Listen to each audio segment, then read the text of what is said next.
Beautiful day, Sunday here, Pensacola Beach. Waves are knee to waist high. Water temperature in the 60s. We felt a little warmer because of the excitement in the air and the presence of Yancy Smith III in the water with us. We dedicated his life to the Gulf of Mexico, which he dedicated his life to, and to all of us. And our hearts go out to him. God bless everyone, and God bless you.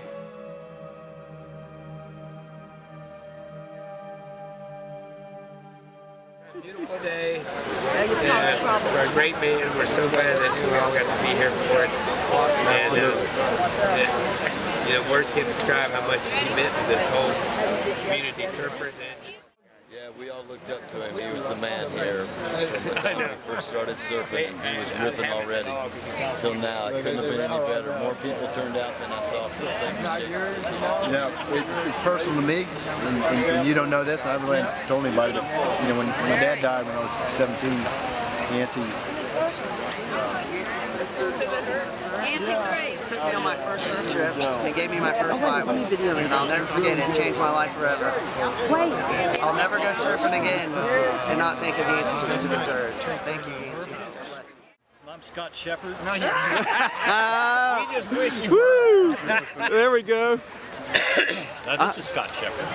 My name is Skip Savage. I was confused because we had the same initials. People say we can't remember anymore, but I forgot. 1970. All right, well, tell me what happened when we were up there. I was up there living first started living in the back of Skip's shop, and anyway, we lived up there like, we didn't have a whole lot of money. We lived up there the whole summer, and these guys would take us surfing, because Jerry and I couldn't even drive. We were so young. Yeah. We were 15. And I was out surfing in Ocean City, Maryland, and I had a brain aneurysm out surfing and just about drowned. But anyway, they took me to the hospital, and I lay in the hospital.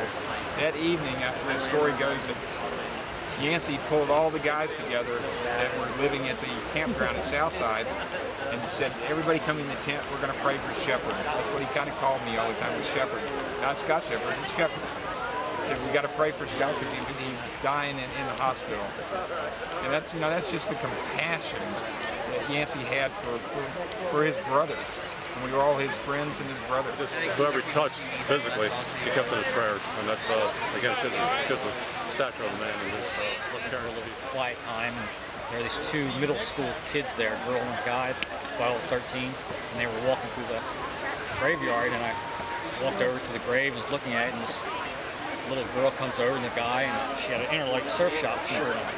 And I said, do you know him? And she says, yes. She goes, he was a great guy. He was a great man. I said, you surf?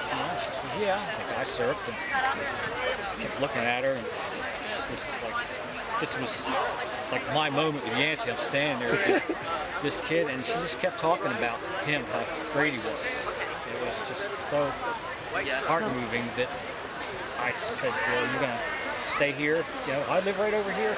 And they told me they're going to be the caretakers. She's going to bring water.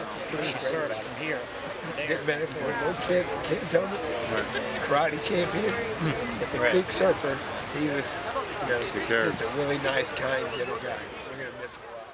People have a gift that Yancy had. And Yancy could make you feel like you're the most special person at that moment. I mean, a lot of people don't have that gift, but he did. And that's what you're talking about. I mean, he would spend 10 minutes with you, a day with you, it doesn't matter. But it just, time did not matter unless the surf came on. But then, guys, we're going to cut this short now. But that's probably the most special thing about Yancy. He just always had time for people.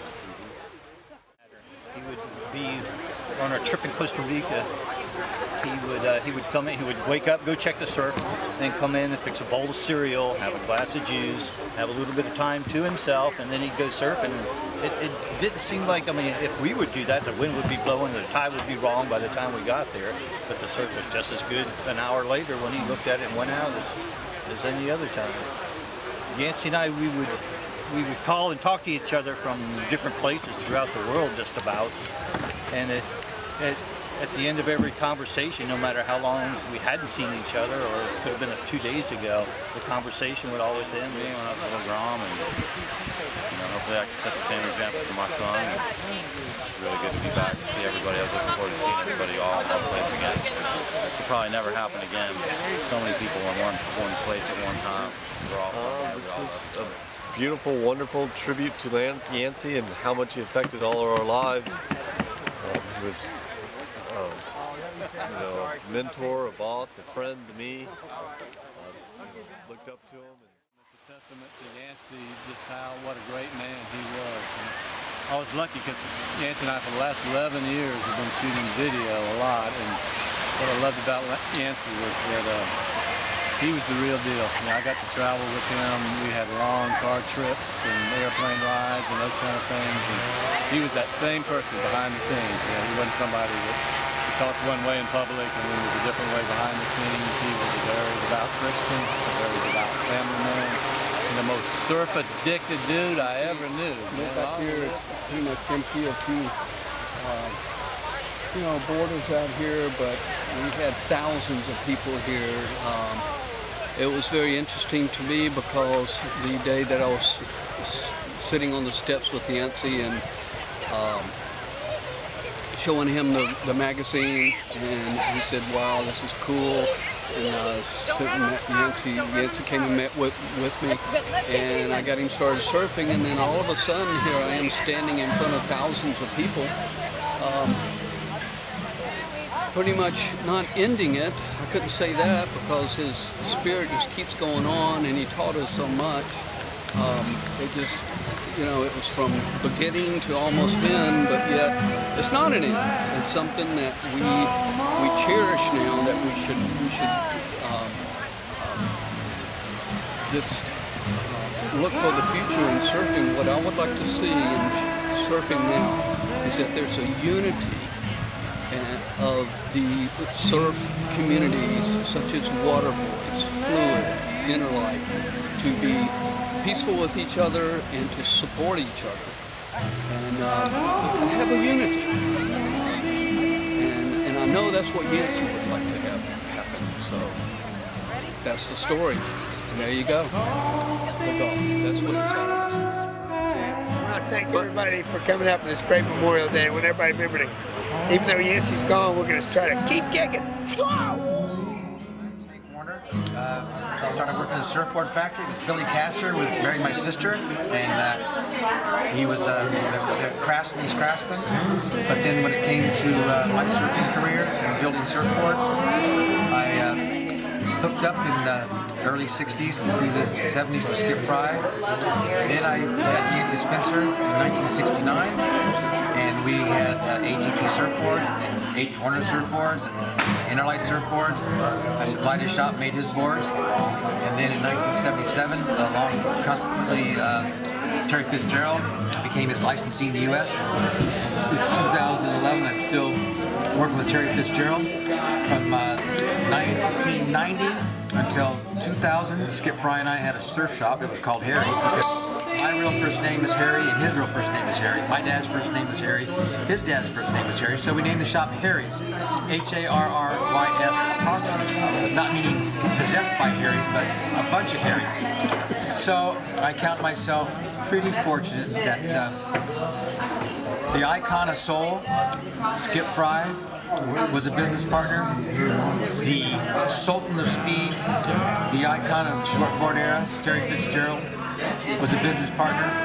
And through all that for 40 years, Yancy Spencer was a close business associate. So whenever I don't feel like I'm that successful, I just think about the people that I've been with. And I go, hey, who would trade places with me to be able to be rubbing shoulders with those guys? Any parting shots to Wyatt? End of the day, we're at a party now. Wyatt? I mean, to Yancy, I'm thinking of my son Wyatt. Well, Duke, I figured you were taken because your cup was full. God couldn't pour anything more into it. It's overflowing, and you had to make room for someone else. God bless you.